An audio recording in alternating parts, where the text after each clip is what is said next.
বন্ধুরা সবাই কেমন আছেন? এই যে দেখুন বন্ধুরা, আজকে আমি গাছ থেকে সুন্দর সুন্দর বেশ কয়েকটি বড় বড় সাইজের আম পেড়েছি। এই আমগুলো যখন পেড়েছি তখন আমি একা ছিলাম, তাই ভিডিও করার সৌভাগ্য হয়নি। দেখুন, দেখতে খুবই চমৎকার আমগুলো। এটা হলো কাঁচমিষ্টি আম, লম্বাগুলো, এগুলো কাঁচমিষ্টি। দেখুন বন্ধুরা, এই যে দেখতে কি সুন্দর লাগছে আমগুলো। এগুলো আমি নিজের হাতে কোটা বলে আমাদের দেশে, সেটি দিয়ে পেরেছি। আর অনেকগুলো পেরেছিলাম, কিছুটা আমরা খেয়েছি, কিছুটা বন্ধুদের দিয়েছি। এই এখন একটু আগে খেলাম এই যে।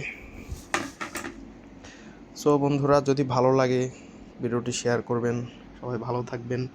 আসসালামু আলাইকুম। প্রবাসে থেকেও এত সুন্দর।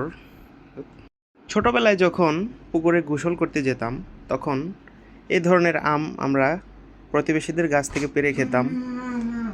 এখন কাতার আসার পরে যে এই ধরনের সৌভাগ্য হবে সেটা কোনোদিনও ভাবতে পারিনি। এই দেখুন বন্ধুরা, কি সুন্দর আম, কাতারের মধ্যে কিন্তু মানে গাছে থেকে পাড়া আম, কি সুন্দর দেখতে। জীবনও কল্পনা করিনি যে এভাবে কাতারে এসেও গাছ থেকে আম পেড়ে খেতে পারবো। সেই ছোটোবেলার শৈশবের কথা মনে পড়ে গেল। তো তাই আপনাদের সাথে ভিডিওটি শেয়ার করতেছি। যদি ভালো লাগে লাইক কমেন্ট শেয়ার করবেন।